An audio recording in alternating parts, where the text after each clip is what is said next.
Buenas tardes, en nombre de la dirección de Centro 2, Patricia Amra y Alicia Pérego, les damos la bienvenida a este ciclo sobre el seminario 12 de la CAM, Problemas cruciales para el psicoanálisis. En este encuentro realizará su exposición la licenciada Irene Di Matteo y escucharemos la presentación a cargo de la licenciada Stella Maris Julián. Cuando quieras, Stella Maris. Bueno, gracias, Lauri. Buenas tardes a todos, una vez más aquí reunidos. En el día de la fecha, la invitada por primera vez es Irene Di Matteo, colega de la Escuela Freudiana de Buenos Aires, quien la invitamos a trabajar la clase 19 del 19 de mayo del 65, que titulamos Sujeto, Saber, Sexo. Irene Di Matteo es licenciada en Psicología por la UBA. Es psicoanalista miembro de la Escuela Freudiana de Buenos Aires desde el año 2002, de la cual ha sido nominada AME en el 2012. Es participante activa de la reunión Latinoamericana de Psicoanálisis y de la Convergencia. Ha dictado y dicta clases y es supervisora de residentes y psicólogos de planta en el Hospital Evita de Lanús. Es creadora del espacio Tertulias Clínicas que funcionó entre los años 1996 y 2003. Creadora también, junto con otros, del espacio Tertulias Ciudadanas que funcionó entre los años 2002 y 2004. También fundadora, junto con Martín Viscondoa, Marcelo Pelufo, Celia Roca y María Méndez, de la publicación de psicoanálisis Fluctuat, Nec Mergitur, de la cual hay 5 números hasta el año 2010. En la Escuela Freudiana de Buenos Aires dicta seminarios desde la fecha en que ingresó a la misma. Así que bueno, Irene, muchísimas gracias por aceptar la invitación. Te cedo la palabra y me muteo. Y voy a poner tu mail. Irene, IADM, perdón. IADM 41, IADM 41, arroba 41 arroba Gmail. gmail. Listo. Bueno, muy bien, me muteo. Gracias. Bueno, buenas tardes. Vamos a intercambiar agradecimientos. Muchas gracias a Stella Julián por la invitación a este seminario. Muchas gracias a ustedes por estar. A Lauri por orientarme para hacer algunos gráficos, poder compartirlos después. Bueno, Sujeto, Saber, Sexo es el título que le pusieron a esta clase. En la clase anterior, a cargo de Laura D'Agostino, se tomaron los 3 términos que Lacan aborda allí, ¿no? El significante, el sujeto, el sexo. Hoy me corresponde conversar con ustedes acerca de sujeto, saber, sexo. Antes de ir directamente a las puntuaciones de la clase, quiero ubicar este seminario 12 en la serie de los seminarios dictados por Lacan. Partiendo de un libro de Eric Porch que se llama Los nombres del padre, donde él utiliza un criterio para periodizar el circuito por donde habló de los nombres del padre Lacan, y utiliza para eso la interrupción del seminario Los nombres del padre que ocurrió en el año 63. Una recordación reiterada por Lacan que al repetirla en todos los seminarios posteriores, convierte a esa interrupción en un decir que no habrá seminario Los nombres del padre. Y que permitió a Eric Porch, y yo se los comparto, distinguir 3 periodos en la obra y en la transmisión de Lacan. El seminario interrumpido en 1963 aparece como el punto cero, a partir del cual, el interrumpido, ¿no? A partir del cual se ordena la cuenta. Se ordena, no empieza, porque empieza Lacan en 1951 hasta el 53 en su domicilio, dando 2 seminarios. Sigue después de de la renuncia sigue en Santán entre 1953 y 1963, y a partir de 1964 los seminarios representan una segunda vuelta después de esa primera que fue de 1951 a 63, cuando renuncia a Santán. Y él lo considera luego, como lo escribe en el seminario 11, la excomunión. Esa segunda vuelta, prolongando la primera, realiza el trayecto de un 8 interior. Supongo que ustedes se acuerdan muy bien de eso, pero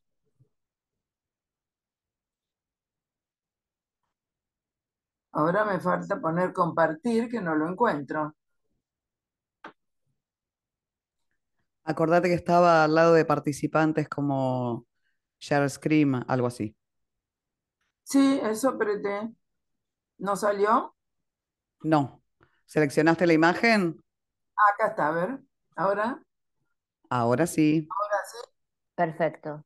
Bueno, muy bien. Entonces, eh, esa segunda vuelta realiza el trayecto de un 8 interior. El punto 0 se encuentra en el punto de cruce del rizo, que se representa por una interrupción en el trazo. Acá en el dibujo no está, pero en realidad es una intersección vacía. Es una intersección vacía. Bueno, ahora cómo lo saco. Ahí estamos. Ok.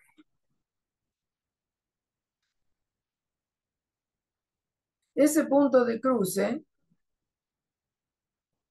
marca el carácter crucial de este seminario en su interrupción, como un punto de cruce, de quiasmo, de giro.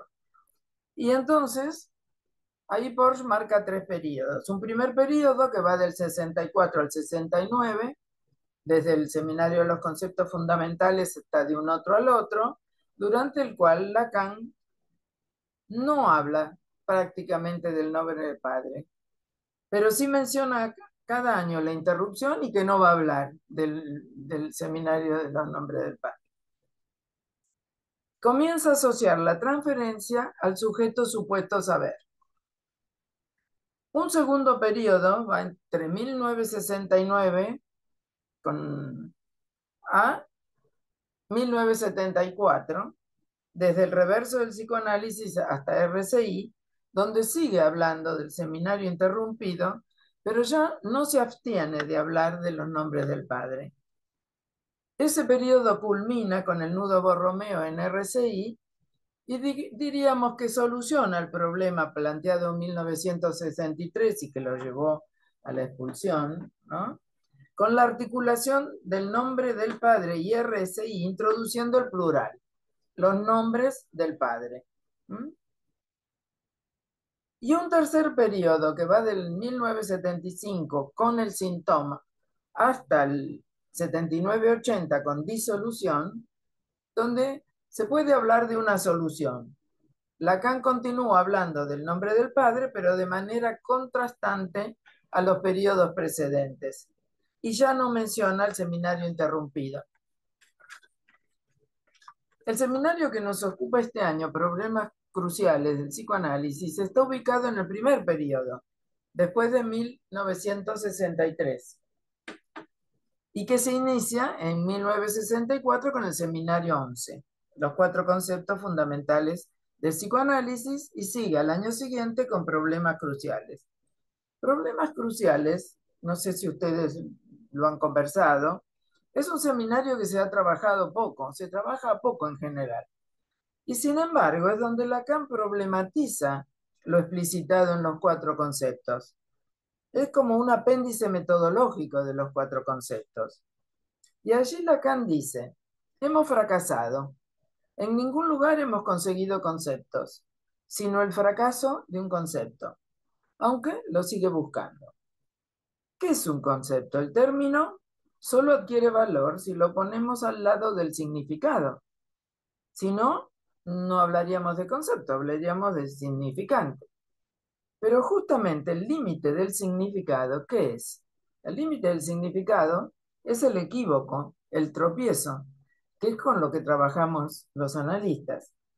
El equívoco forma parte del síntoma, pero ¿por qué tendría que formar parte del concepto?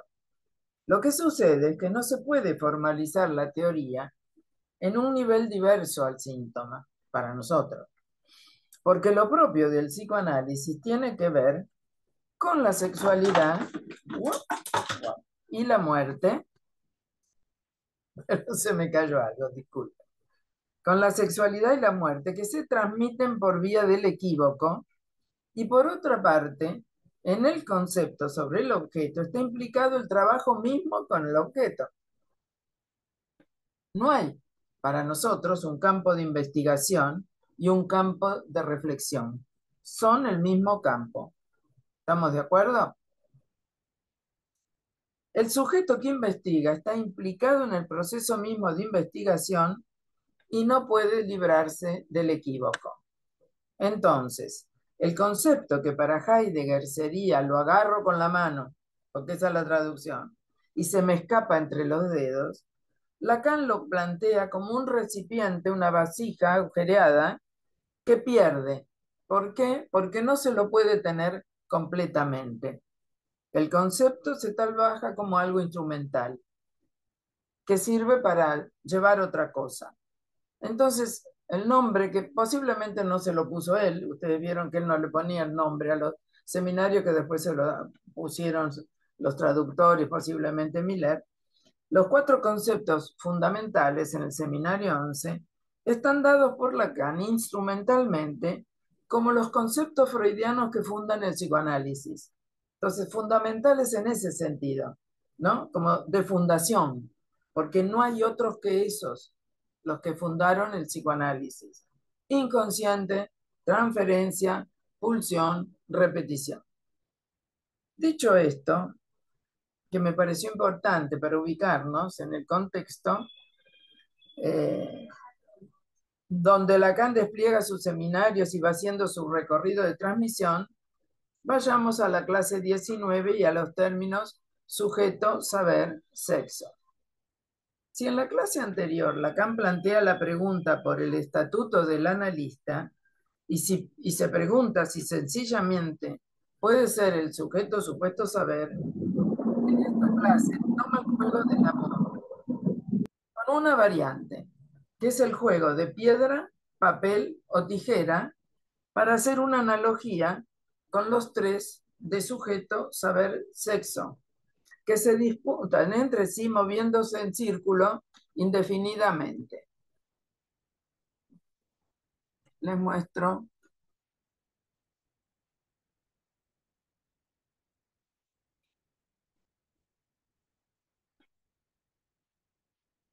Piedra, papel o tijera es un juego inventado en China hace mucho tiempo y que se fue expandiendo por muchos países a manos de los chinos colonizadores.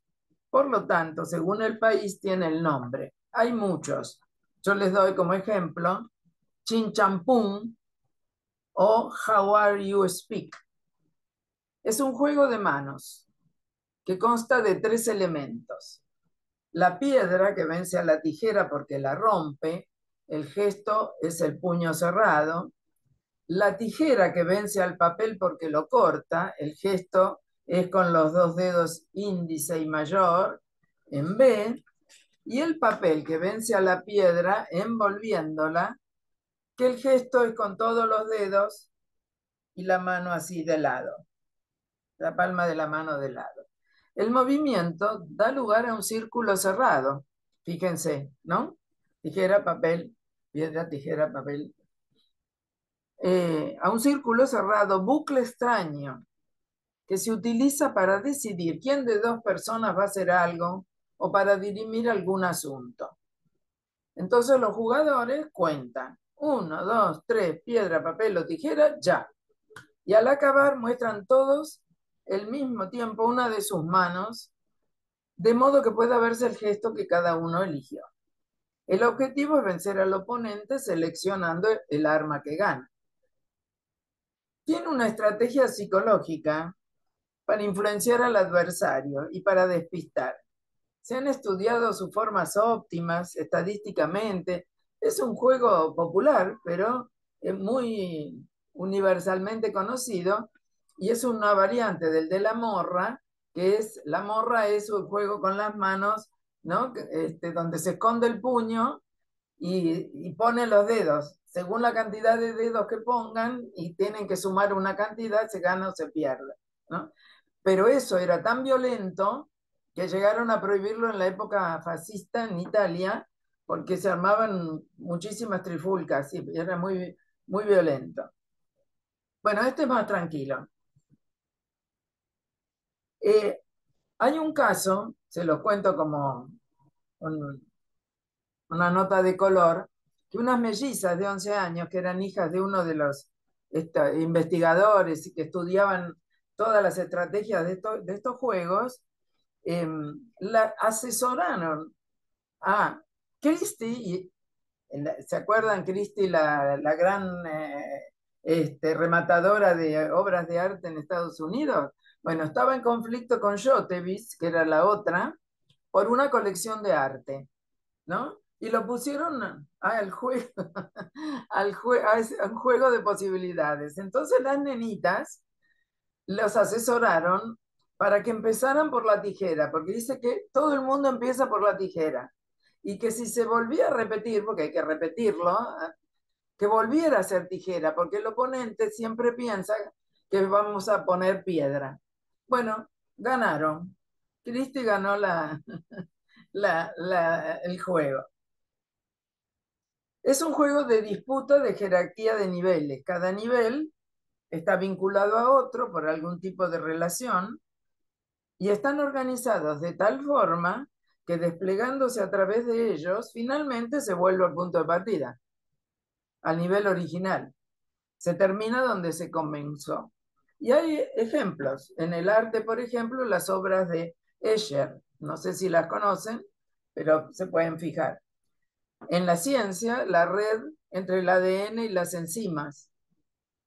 Algunas declaraciones de Gödel, el del teorema, autorreferente para los sistemas formales, y en música, la música de Bach. El bucle extraño es entonces un lazo de retroalimentación paradójica a nivel cruzado. Lacan toma ese juego ocurrentemente, tijeras, piedra y papel, se disputan en círculo indefinidamente, piedra rompe tijera, papel envuelve la piedra, tijera corta papel, para hacer una analogía que encubre algo más, dice, que los tres términos, sujeto, saber, sexo, que giran en relación triple con una dominancia circular. El sujeto se indetermina en el saber. Esperen que saco esto.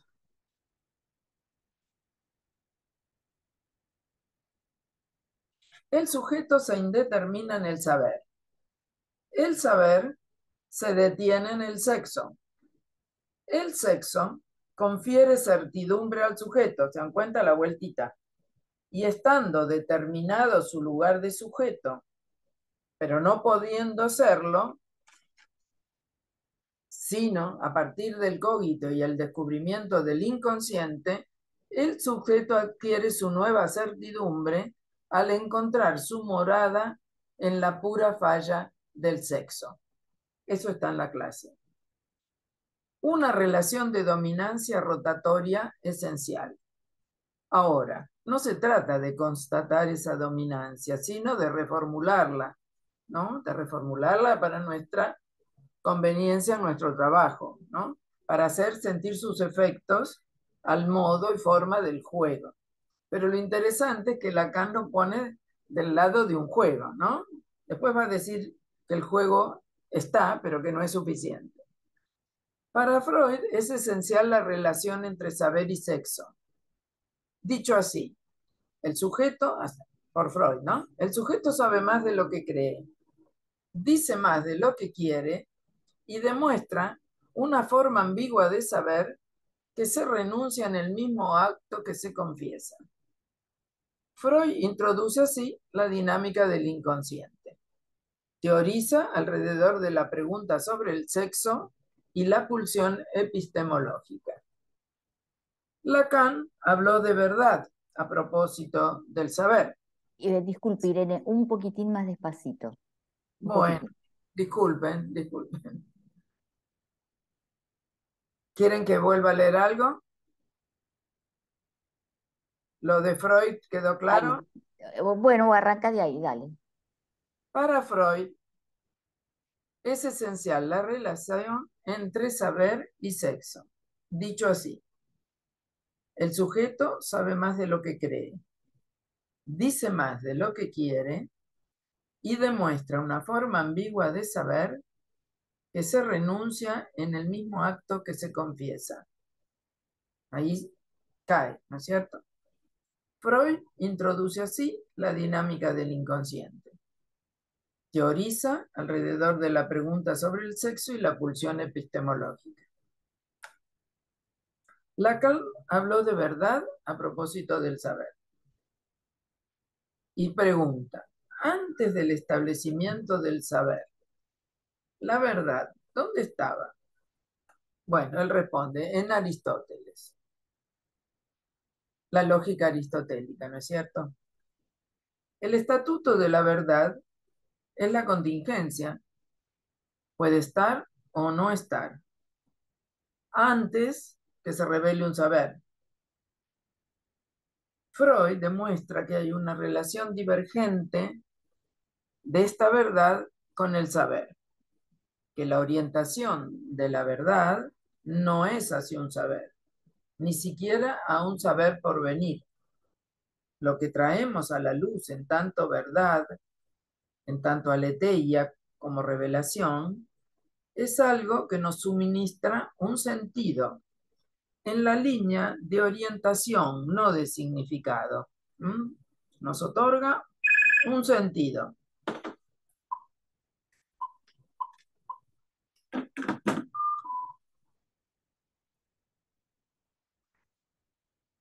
Más pleno al asunto del ser. Nos suministra un sentido, una orientación más plena al asunto del ser y se llama sexo. La verdad sobre el sexo está por decirse, y es porque es imposible, dice Freud,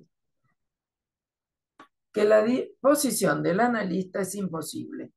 Es porque es imposible que la posición del analista es imposible. Imposible decirla enteramente a la verdad. Más adelante Lacan va a decir que se dice a medias. De allí esa especie de suspenso, de debilidad, de incoherencia en el saber. Lo que denuncia Descartes y desprende de ahí su certidumbre de sujeto, donde el sujeto se manifiesta, y damos la vueltita, ¿no? Como la señal, el resto, el residuo de esa falta de saber, que se rehúsa a saber sobre el sexo. Un saber que se refugia en un lugar de pudor original, respecto al cual todo saber se instituye en un horror infranqueable respecto al secreto del sexo. ¿Y cuál es ese secreto? La meiosis, sexo y muerte. Vivimos porque morimos, no morimos porque vivimos. La condición de la vida, dice Lacan en el seminario 6, no es sin la operatoria de la muerte. No, perdón, en radiofonía. El sujeto es marcado de división desde el origen. Somos los vivientes que con capacidad de reproducción resultamos mortales. Si el sexo es reproducción y muerte, no es representable. No podemos tener representación en el inconsciente de la muerte. Lo es para el par letra y precisamente por eso es causa de representaciones, ¿no? El esqueleto, la guadaña, los distintos nombres que tiene, la parca, una experiencia de la que no hay registro.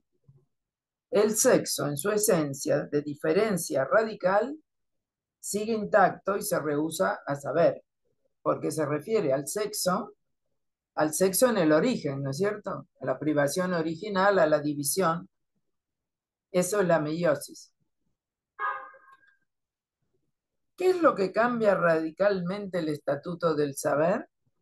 La introducción del inconsciente, el descubrimiento o la invención, como les guste, de Freud del inconsciente. Y redobla, porque se repite en cada uno de los tres niveles donde se constituye nuestro orden subjetivo. ¿Vamos bien hasta acá? ¿Voy bien?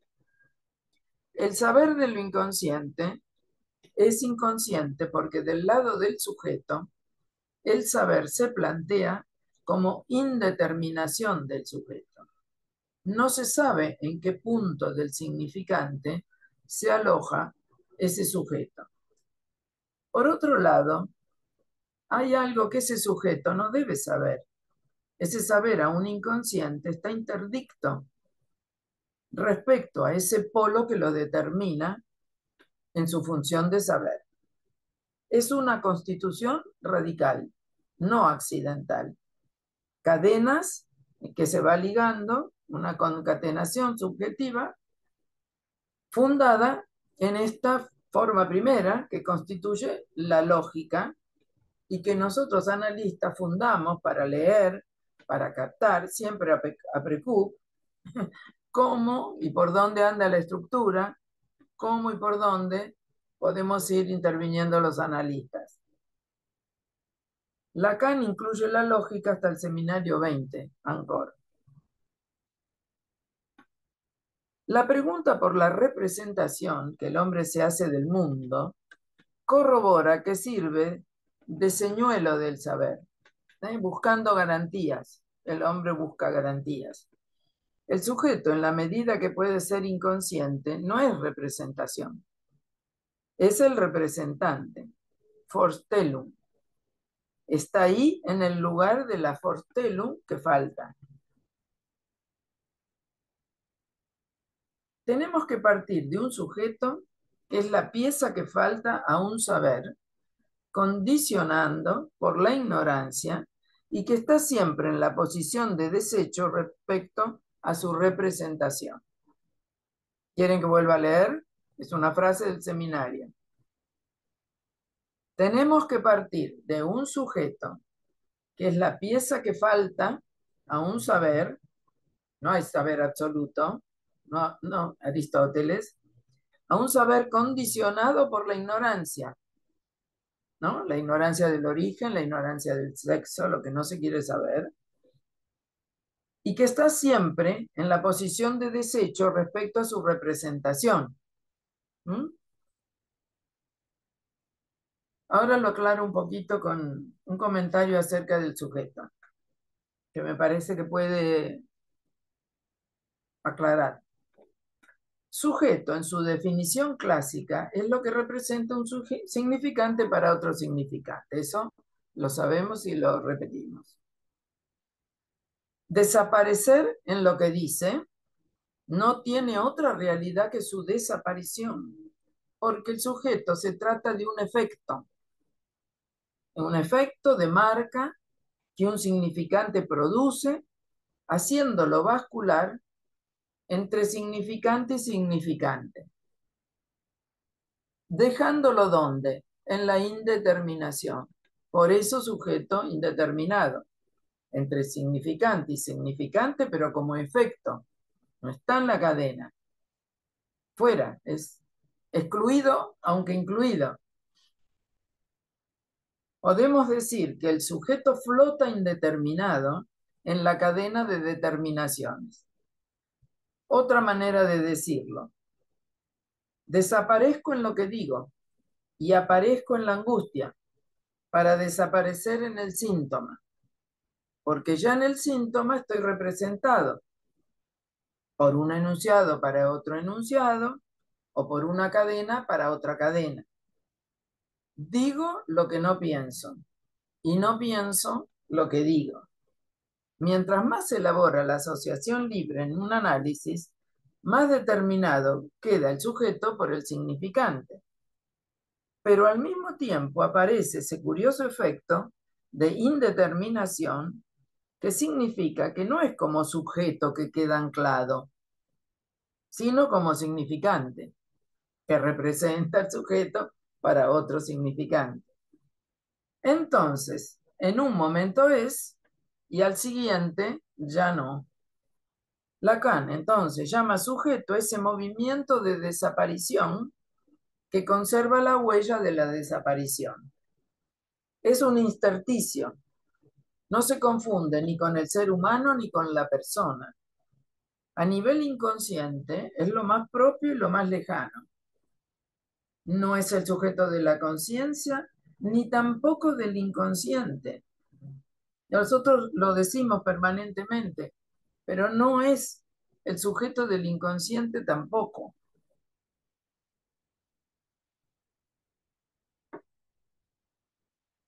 Ni un agente del proceso. Decir sujeto del inconsciente es inadecuado, porque lo sustantivamos al inconsciente, lo sustancializamos al sujeto. A esa discordancia entre lo que quería decir y lo que efectivamente digo, que permanece siempre latente, como desacuerdo constante, a esa tensión, a ese efecto, Lacan lo llama sujeto. Y es un instante, ¿no? Después les voy a mostrar, pero se los digo ahora. Se representa, ustedes ya saben, la cinta de Moebius, ¿no es cierto? De una sola cara, una sola banda.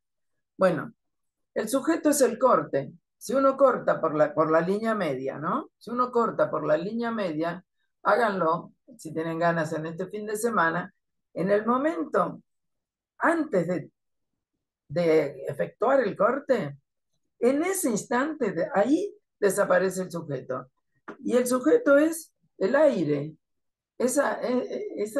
No el papel o la cinta de Moebius, sino ese recorrido que se hizo con la tijera hasta el corte. ¿Se entiende? Pero si lo hacen, lo van a entender con el gesto y no se lo olvidan más. Por eso es un lindo ejercicio.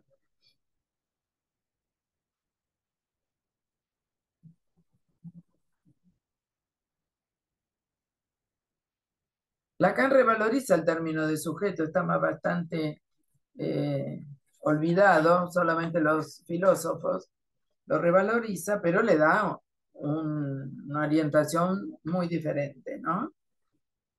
Sin ninguna sustancia.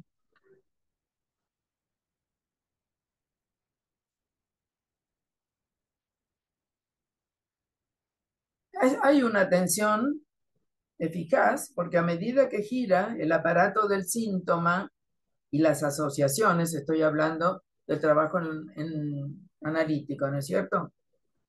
Gira el aparato del síntoma a partir de las repeticiones, se lo hace hablar, ¿no es cierto? Al síntoma lo tenemos que hacer hablar.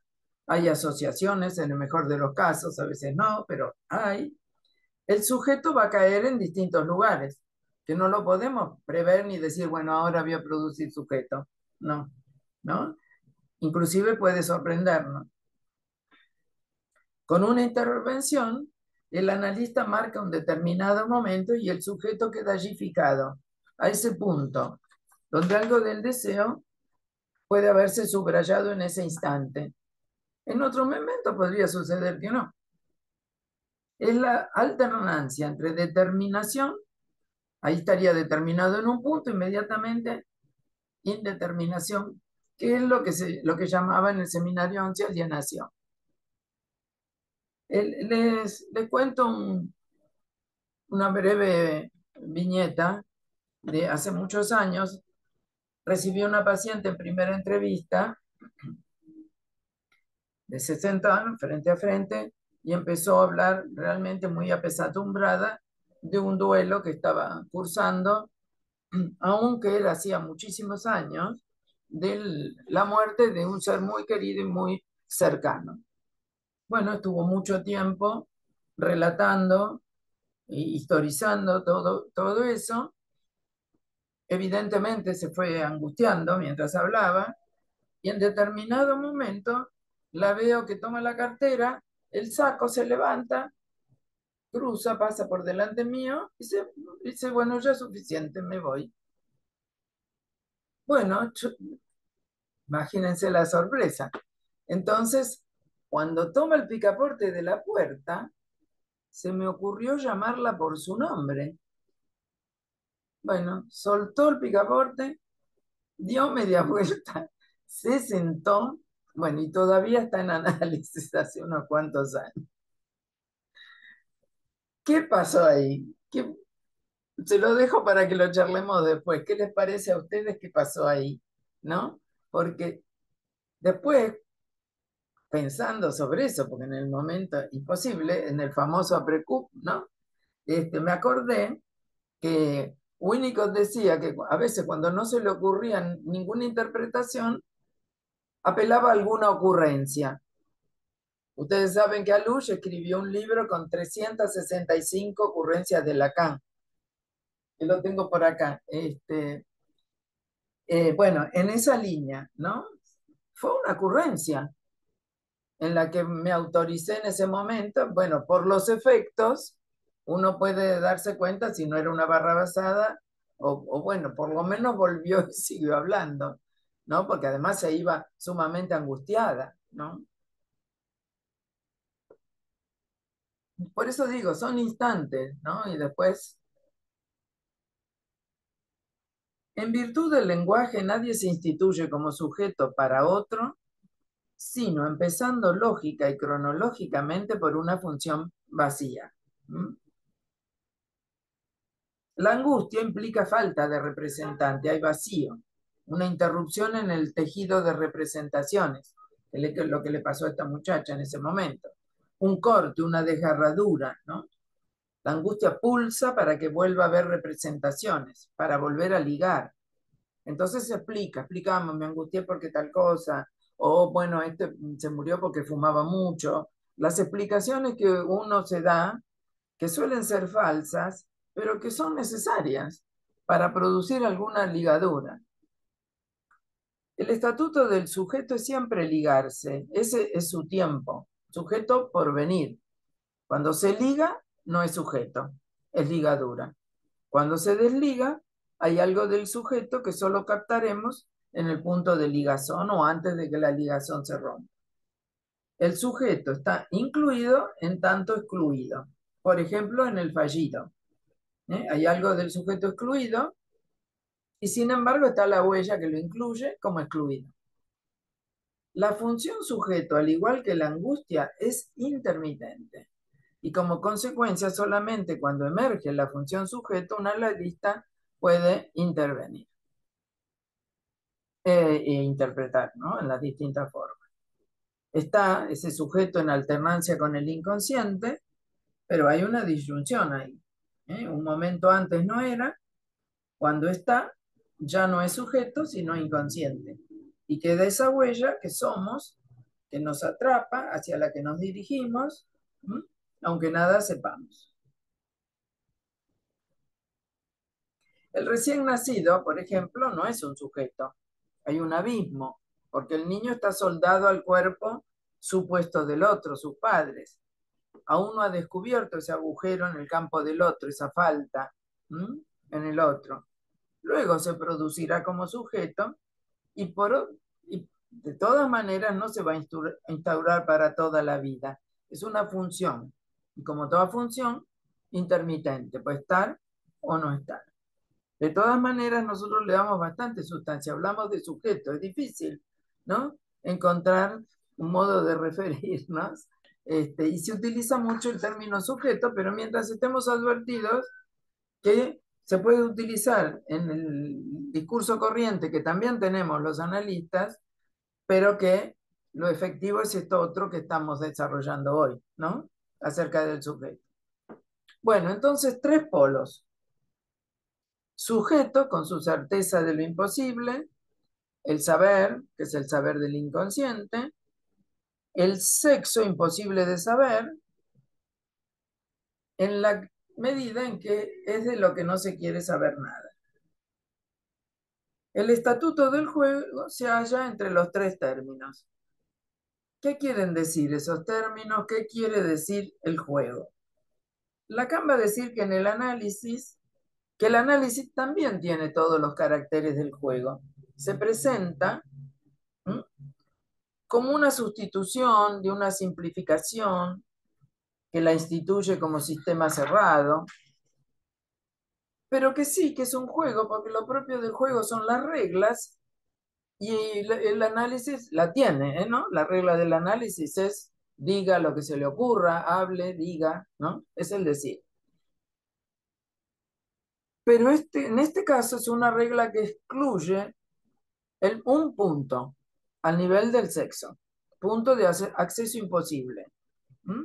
El punto donde lo real se define como imposible. El juego reduce el círculo que les había mostrado a la relación del sujeto con el saber, que tiene un sentido y solo uno, la espera. El sujeto espera su lugar en el saber.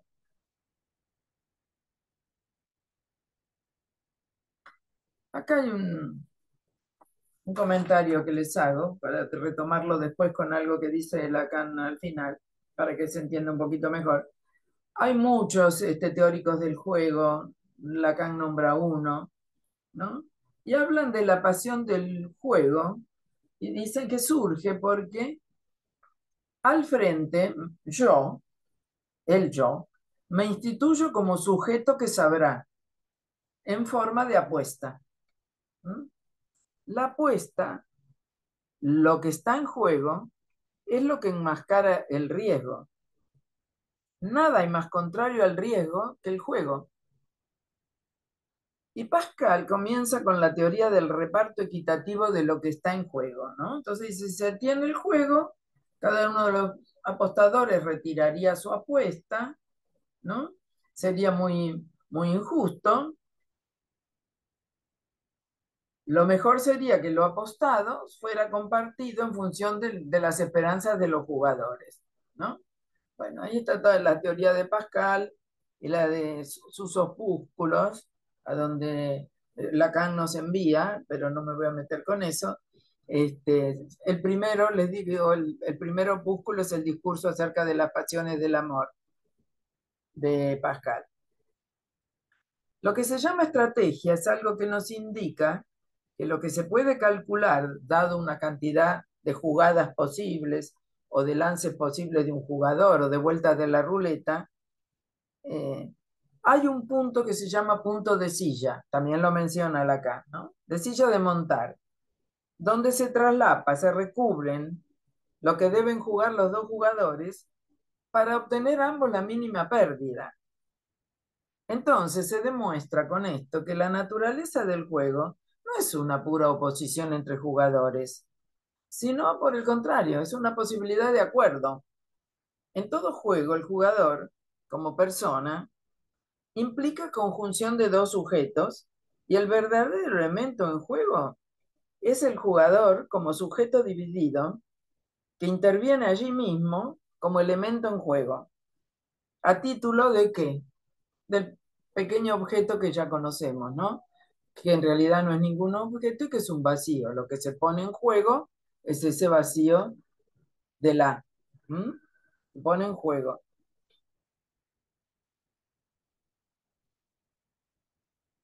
Ese algo que se pone en juego, que soporta la actividad del juego, se produce por el encuentro del sujeto dividido con ese otro algo de lo cual el jugador, bueno, esto es complicado, se hace el mismo desecho que se ha jugado en otra parte. En realidad pone ahí en juego o repite algo de lo que se ha jugado en otra parte a todo riesgo, desde donde ha caído del deseo de sus padres.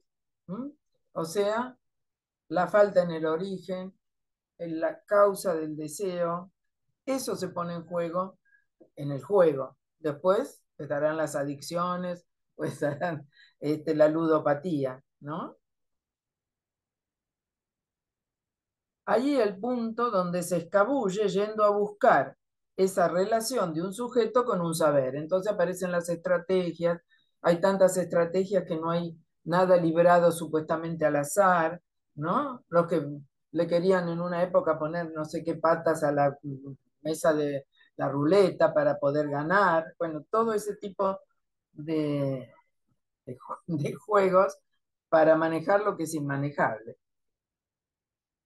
Y Lacan ilustra con una linda imagen, no sé si la leyeron, pero la repito porque es agradable, con una imagen, esto del juego, una niña de alrededor de 3 años que había encontrado un juego que consistía en ir a abrazar a su papá que estaba en la otra punta del cuarto, iba caminando despacito primero con pasos lentos, después empezaba a correr, a correr, a correr, ¿no? Y diciendo mientras avanzaba, ya va a pasar, ya va a pasar, ya va a pasar. Que en francés también puede ser, ya va a llegar, ya va a llegar, ya va a llegar, ¿no?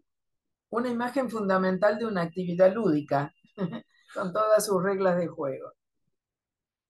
Bueno, es en esto que el juego se instala como la forma propicia, ejemplar, de la especificación del deseo, que es la aparición de este elemento en el juego, de este A, que es el ser del jugador, en el intervalo de un sujeto dividido entre su falta y su saber. Leo de nuevo. La aparición de este elemento en juego es el A. Acuérdense que es un vacío. Que a Lacan se le ocurrió poner una letra y dijo que era, en realidad es una metáfora, poniéndole una letra a un vacío, lo que es en realidad es un vacío. Entonces, la aparición de este elemento en juego, de este A, que es el ser del jugador, en un intervalo de un sujeto dividido entre su falta y su saber. Sujeto dividido A. El otro beneficio del juego es que la relación de verdad está cancelada, suprimida, ¿no? Porque el juego lo vela la dimensión de verdad. Pero se me ocurrió conectarlo esto con las construcciones en el análisis, ¿no? De las que hablaba Freud y que también se subestimaron un poco, pero que tengo la convicción de que son muy importantes en un análisis, porque la cuestión no es la verdad. Bueno, todo el trayecto que hizo Freud, primero quejándose de que sus histéricas le mentían y después dándole estatuto a cuál era la verdad y cuál era la dimensión de la verdad en sus relatos. Y entonces, en algún momento en los análisis, podemos hacer una construcción que no importa si es verdadera, lo que tiene que ser es verosímil, creíble, digamos, ¿no? Para poder seguir trabajando, para que no se estanque el proceso.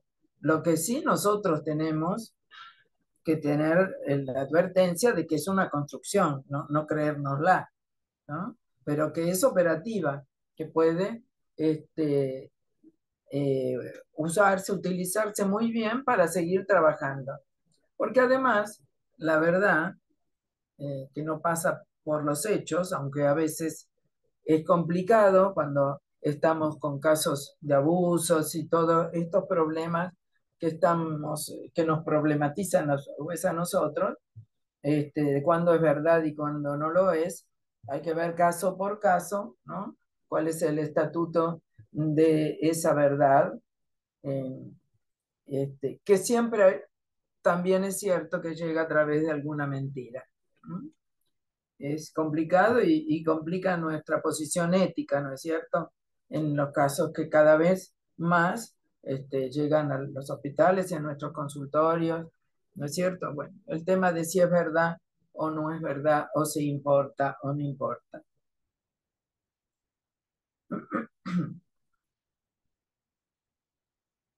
Lo propio del juego es que antes de que se juegue nadie sabe qué va a salir, ¿no? El juego es un fantasma hecho inofensivo y conservado en su estructura, ¿no? Si lo pensamos en los jugadores, cuesta pensarlo así, pero también tienen los niños, ya se sabe, ¿no? Estela, como el juego es realmente ahí lo que un fantasma hecho inofensivo, ¿no? Que cuando los chicos juegan con los personajes terribles o a los que se les tiene miedo o le dan la inyección al oso que a ellos le dieron en el hospital, ¿no? Transformarlo en juego, ¿no? Bueno, todo este largo prólogo, porque en realidad lo fue, aunque me queda muy poquito para terminar las puntuaciones, lo hizo Lacan en realidad en esa clase, ¿no? Yo le agregué algunas otras eh, puntuaciones porque me parecía que estaba un poquito abigarrado en alguna parte. Todo este largo prólogo hace Lacan a modo de comentarios esenciales para introducir lo que desea articular en esta reunión. Lo que sucede con el juego del análisis. En tanto, es un juego en la medida que procede con una regla, ¿no? La regla fundamental, el decir, decir, hablar.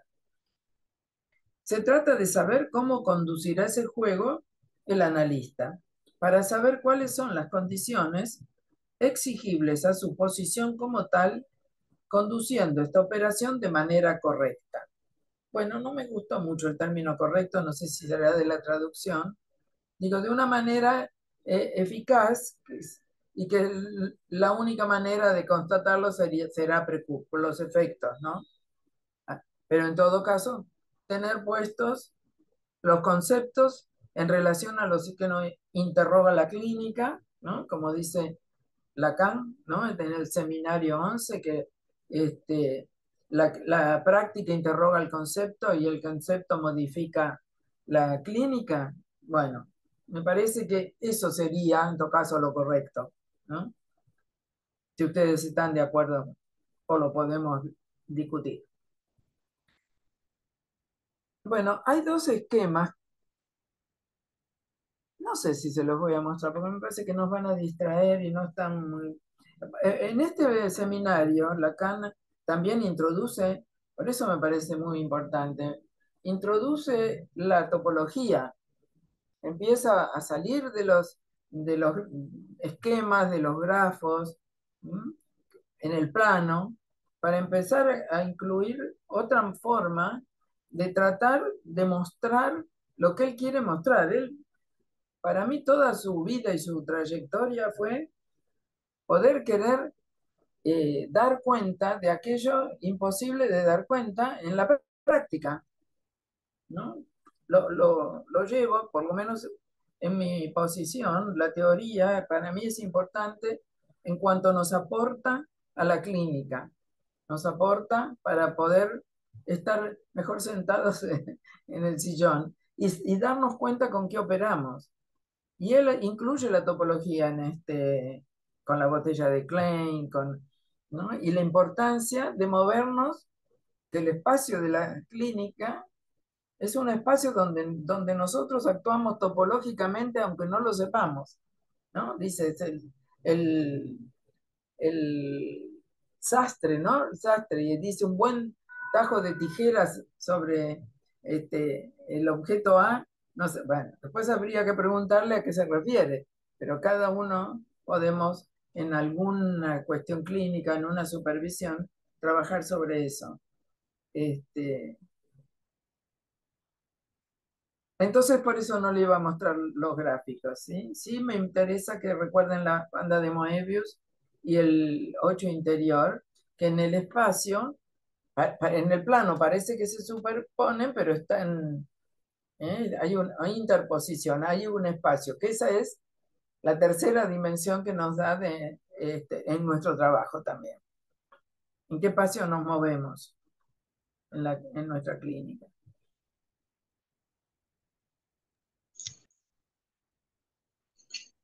Bueno, los esquemas donde plantea el juego en el análisis, ubica lo que en apariencia hay, ¿no? Dos jugadores en una relación de malentendido, ya que el lugar que ocupa uno de los jugadores es el del sujeto supuesto saber, ¿no? Que había dicho en la clase anterior que si se podía reducir a eso, y dice que sí, que en un primer tiempo del análisis debe estar instituido el sujeto supuesto saber para la persona que quiere analizarse o que demanda sufrir menos, ¿no? Pero que nosotros no nos lo debemos creer, porque sabemos que es un engaño necesario para que se pueda instaurar la dimensión simbólica de la transferencia, además de las otras dos que también existen, pero que no quede reducido a la cosa del amor de transferencia en el plano imaginario. Otra de las cosas que lo llevó a Lacan durante toda su obra para formalizar y preocuparse tanto de la formalización y del matema, era para tratar de quitarle toda la consistencia que le damos en nuestro discurso a la práctica, incluso en los relatos de pacientes, ¿no? Y poder llevarlo a un plano de mayor formalización de que la topología y la lógica. Para mí fueron dos, siempre y cuando sean dosificados en sus instrumentos, ¿no? Porque se parte del relato de un paciente y uno lo piensa, pero lo puede pensar con otras herramientas que no nos condenen al imaginario, ¿no?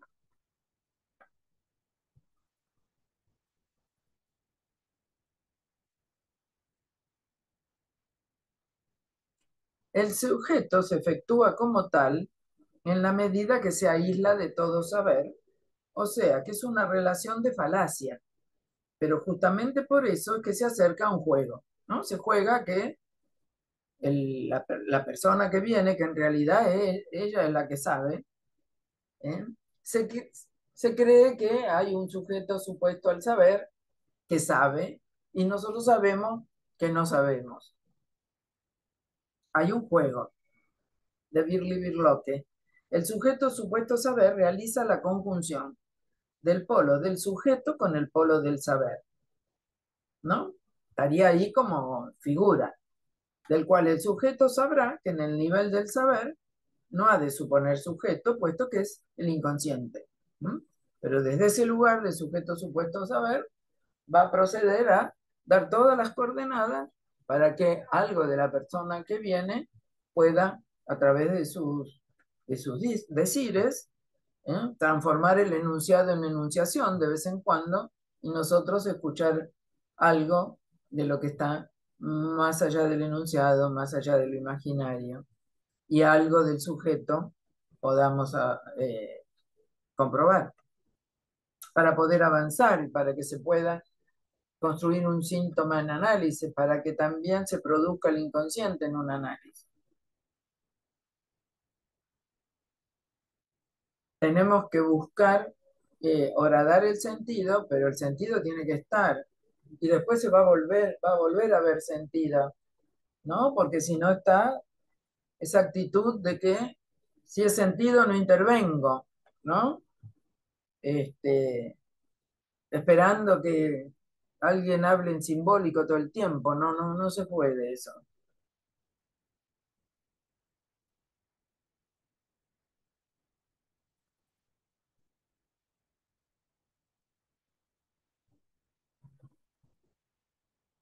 Bueno, eh, la teoría de los juegos es un método matemático que deriva el comportamiento racional de toma de decisiones en situaciones de conflicto social, ¿no? En las que el éxito del individuo depende no solo de sus propias acciones, sino también de las acciones de los demás, ¿no?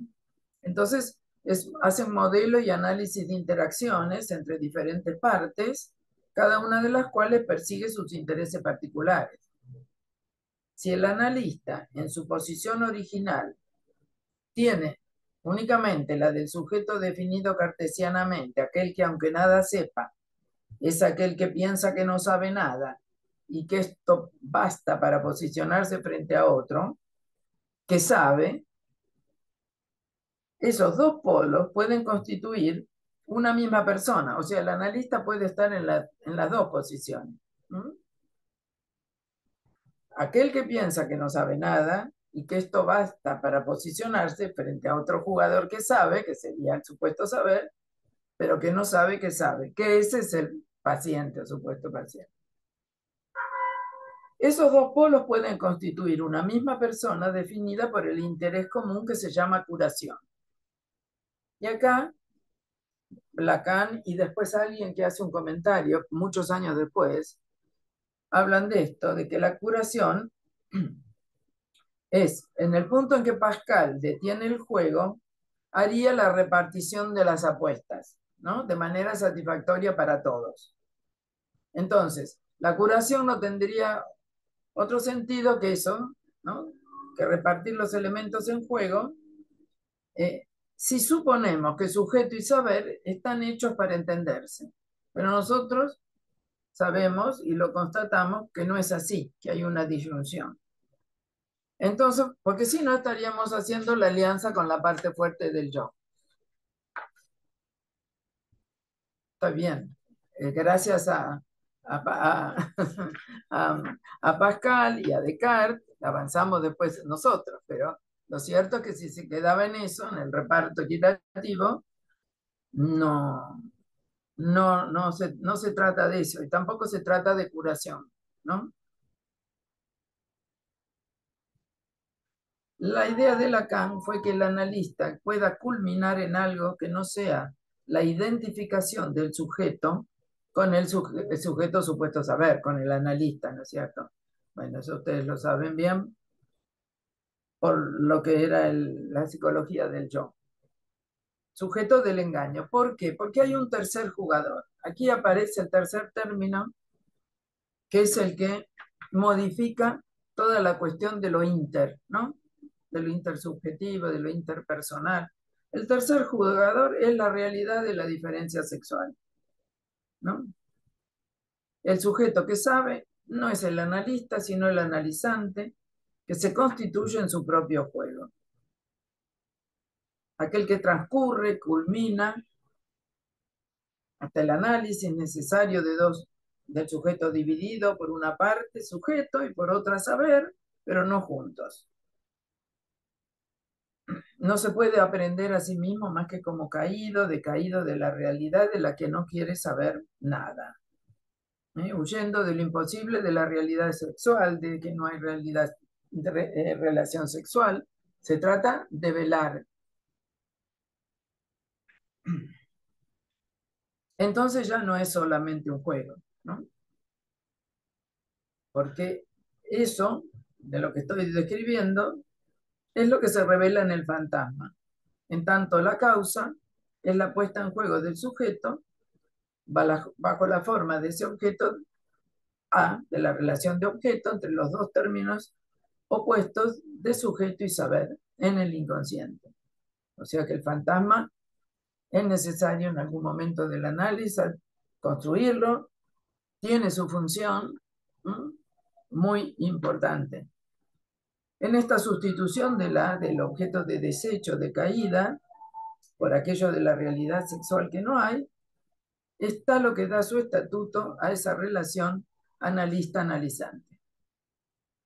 No se trata en este juego de contentarse con ninguna repartición equitativa de elementos en juego. Tiene que vérselas con un partener a la defensiva, pero no a la defensiva contra el analista. La defensiva es el otro polo, la realidad sexual. Y aquí se me ocurría conectar como una vueltita más a la definición de transferencia que hace Lacan en el seminario 11, no sé si se acuerdan, que dice que transferencia es la puesta en acto de la realidad del inconsciente que es sexual. Que es sexual, que no hay cierre, ¿no es cierto? Que es sexual, que es la falta en el origen, que se pone en juego. Acá dice Lacan, para terminar, es muy importante la astucia del conductor del juego que llevará a que esta defensiva llegue a una forma más pura, dice Lacan, pero diría más efectiva para que alguien pueda vivir mejor. Y esto es la operación deseo de analista. Es el analizante quien sabe cómo hacer con el objeto A y su relación con la división del sujeto. Como analistas lo favorecemos. El análisis es el lugar donde se verifica de una manera radical, mostrando que el deseo es el deseo del otro, no porque el paciente se ascriba al deseo del analista, sino porque el analista se torna el deseo del paciente. Ese es el punto supremo de la astucia analítica, pues solamente ahí puede alcanzarse. Es la única ganancia aceptable. El saber se constituye en guardia y sirviente de ese rechazo de la realidad sexual. Hay un íntimo pudor, hay dos, ¿no? Un pudor radical.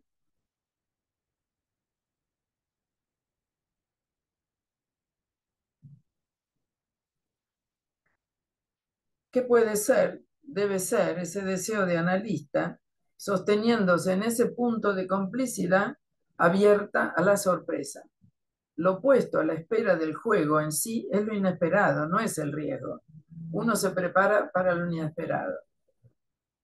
Lo inesperado es este campo de la banda de Moebius, el 8 invertido. Lo inesperado está allí, ¿no? En ese punto de corte, en esa corrida hasta la puerta, fulana y fulana, y fulana dio media vuelta.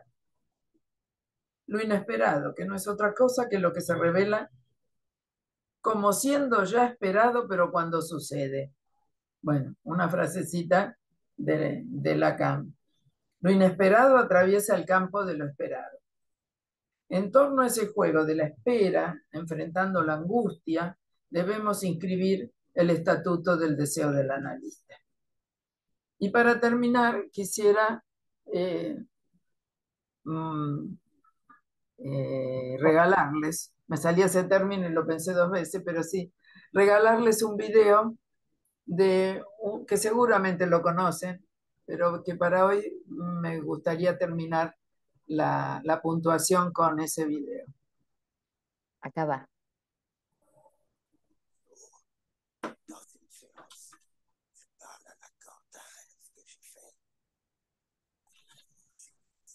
¿Se escucha un poquito? Ah, sí. Un segundo entonces. Si se escucha es porque no puse bien. No, Espera. pero se lee igual, Estela. Se escucha, si se escucha mejor, pero si no, no importa, pues se lee. Un jour, dans une séance, je parle à Lacan d'un rêve que j'ai fait. Un rêve, et je lui dis, je me réveille tous les matins à 5 heures. Et j'ajoute, c'est à 5 heures que la Gestapo est venue chercher les Juifs dans leur maison. À ce moment, Lacan se lève comme une flèche de son fauteuil, vient vers moi et me fait une caresse extrêmement douce sur la joue. J'ai compris, Gestapo, le geste. Il avait transformé la Gestapo en un geste. Un geste tendre, il faut le dire. Un geste extrêmement tendre. Et cette surprise-là, ça n'a pas diminué la douleur, mais ça en a fait autre chose. La preuve, maintenant, 40 ans après, je le raconte encore, ce geste, je l'ai encore sur la joue. C'est un geste aussi qui un appel à l'humanité, quelque chose comme ça. Hermoso. Bueno. Bueno, muchas gracias. Vamos a... Ella era la que supo darle a ese caricia y al término gestapo, ¿no? Como analizante, ella le dio. Pero bueno, sí, es muy hermoso. Muy hermoso. Vuelven sobre la viñeta. A ver, espera. Ajá. Alguien pregunta, yo pienso que ahí hubo una resistencia al análisis, por eso se fue, pero Sebas Sosa no se fue y después dice, no se fue la paciente. La dirección de la cura, ¿quién la dirige? Pregunta la misma persona. ¿El analista o el analizante? Bueno. Y cuando vos contaste, yo me detuve en el momento que vos te detuviste.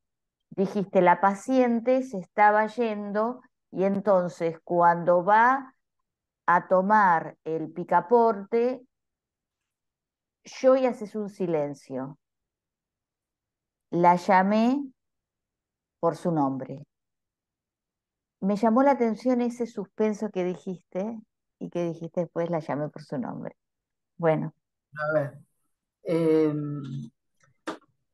la resistencia, posiblemente de estructura, ¿no es cierto? La resistencia, ¿no? En ese momento era por ahí muy pronto para pensar, creo que se angustió a un nivel, como después realmente fui comprobando a lo largo del tiempo en la dirección de su análisis, que donde, como les decía yo, de golpe se, se le trastocaron, ¿no? Y no pudo soportar la angustia, estábamos frente a frente, además una paciente que había estado muchos años en otro análisis, ¿no?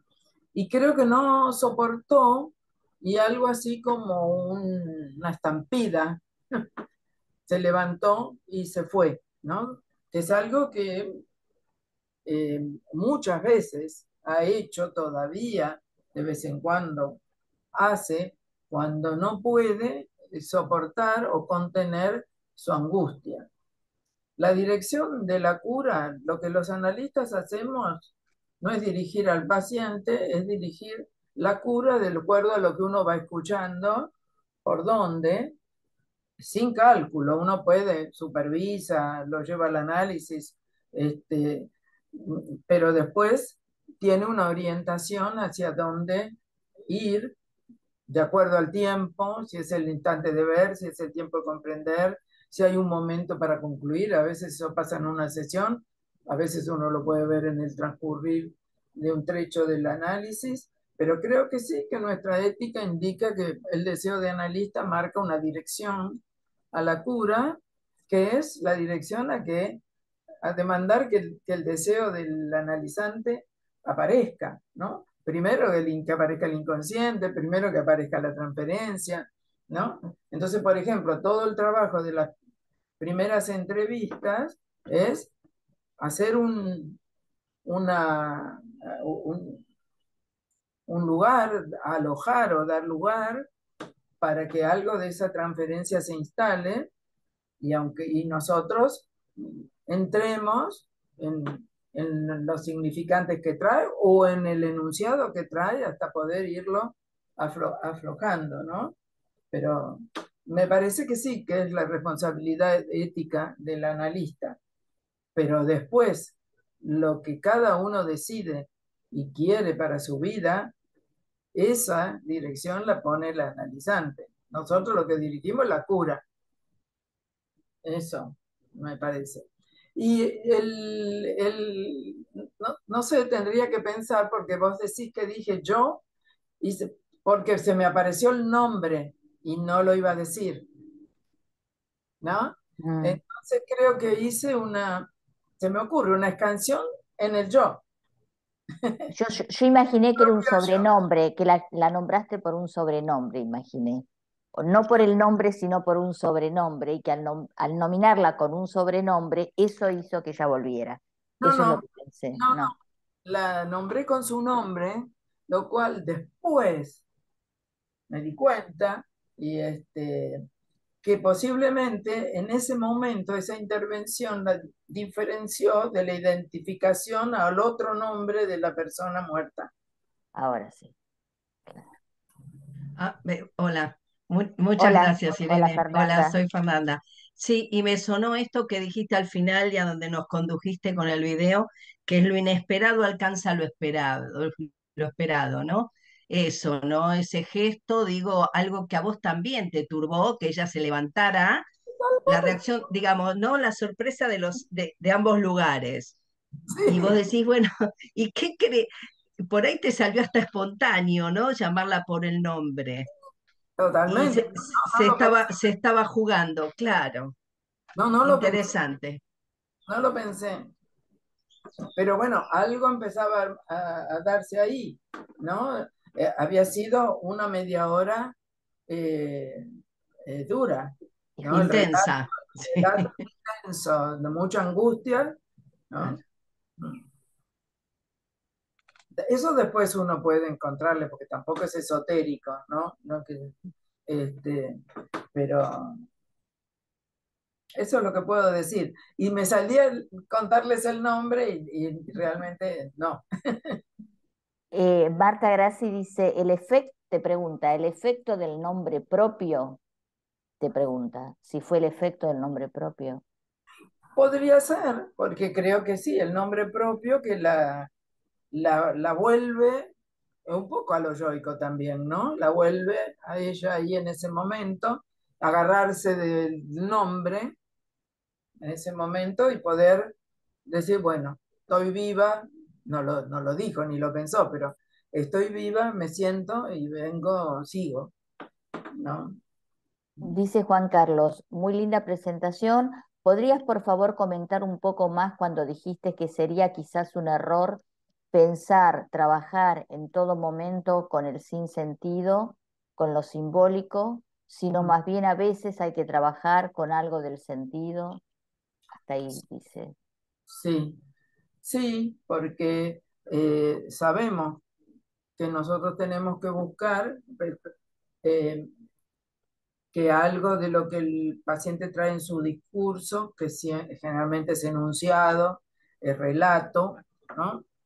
Algo pueda, y te dicen, bueno, yo soy un, no sé qué, obsesiva, soy un obsesivo o estoy deprimido, ¿no? Entonces digo, bueno, ¿cómo es eso de la depresión? ¿Cómo alguien diagnosticó? Bueno, sí, a veces no. Entonces, uno en ese momento tiene que acompañar el relato, el sentido, en, en el- lo acompañamos al enunciado a la espera de algo que rompa ese sentido de la enunciación. Entonces, puede ser que en un momento dialoguemos, se converse, se haga una pregunta, y en otro hacemos silencio para que, bueno, el relato vaya y en algún momento aparezca o una producción del inconsciente o un silencio o alguna otra cosa y uno pueda ahí escuchar algo del sujeto. Pero si tampoco podemos romper y romper y romper hasta que, voy a exagerar, ¿no? La angustia, pero ha sucedido, ¿eh? La angustia es tan grande que no se puede continuar, no es un objetivo angustiar. Se lo digo porque en una época era bastante común eso, ¿no? Cuando llegaron los primeros seminarios de Lacan, entonces todavía no estaba mucho todo leído y esto de hacerse el muerto y que en el brillo hacerse el muerto no tiene nada que ver con quedarse callado ni, ni poner cara de nada, ¿no? El asunto es que uno puede entrar en un diálogo con el paciente o hacerle una pregunta, aún dentro del sentido, pero que la dirección, para el que preguntaba, la dirección sea ir llegando a poder orar ahí de alguna manera, ¿no? De alguna manera y ver cómo lo soporta. También hay personas que no hay manera, ¿no? Hacen un lapsus. Ah, no, no, bueno, pero quise decir yo. Digo, bueno, pero acá le digo, se llama lapsus. No, pero yo quería, me confundí. Bueno, está bien, entonces pasamos, pasamos, ¿no? A eso me refiero, que para que nosotros podamos horadar el sentido tiene que estar. Por supuesto que en un análisis de mucho tiempo no va a ser lo mismo, ¿no? El sentido que pone alguien después de varios años de análisis que a lo mejor al principio. Y entonces nosotros intervendremos de una manera donde no solo sea la cuestión del sentido, del significado, de cerrar, sino que se pueda convivir con la ansia, con lo que no hay, porque eso es que se predispongan o se preparen para enfrentarse al final, a la finitud, a la castración, ¿no? A los goces posibles, pero tiene que estar. Y nuevamente vuelve, y nuevamente volvemos a trabajarlo, Me parece que no se puede anular el sentido. Sí que trabajamos con eso. No sé si están de acuerdo. Me gustaría escuchar qué opinan Si quieren, algunos. sí, Graciela, abrí el micrófono, Graciela. Ya está, ya está. Ah, ¿Se escucha? bueno, sí se escucha. Sí, Lacan dice que hay que reducirlo, ¿no? Estrecharlo, reducirlo, pero es cierto que para que algo del orden de la equivocación, de lo que equivoca, se ponga en juego, y bueno, hace falta un trabajo del análisis, porque es cierto que el analizante muchísimas veces cuando es analizante es diferente, pero al principio no deja de ser un paciente que muy difícilmente se detenga a escucharse, viene más a escuchar al analista que a escucharse a sí mismo. Y el análisis, en definitiva, se trata de poder llegar con los años a escucharse a sí mismo y poder detenerse donde el sentido encalla. Lacan habla que el sentido encalla, pero esta pretensión de trabajarlo todo desde el sinsentido, bueno, hay oportunidad de analista, pero hace falta que haya oportunidad. Y la oportunidad la da el analizante. En definitiva, la oportunidad del analista la da el analizante. Es así. Es así. Uno puede acompañar, pero hay cosas que si no están no se pueden inventar. Hay que esperar. Yo creo que el analista tiene que esperar. Sí, sí, Hay que sí, esperar. No queda otra. recuerda. El paciente es el analista, que Y lo tiene paciencia. de reducir, a veces son las traducciones, ¿no? Porque todos estos seminarios nosotros no los escuchamos y son traducciones, y el que traduce pone su propia interpretación. Por eso Rodríguez Vesponte, Ricardo, nuestro querido Ricardo, hizo tantas versiones, ¿no? Comparándolas. Este, ni reducir el goce, no, no, me parece que es darle otro estatuto, sí, Es me cuando parece. está con el nudo, habla de reducir porque es estrechar, porque es entre imaginario y simbólico, entonces dice estrechar, porque el sentido excluye lo real, ese es el problema. Que no ocupe Ese es tanto. En ese sentido estoy de acuerdo. Sí. sí. Me tuve que mutear porque justo sonó, perdón.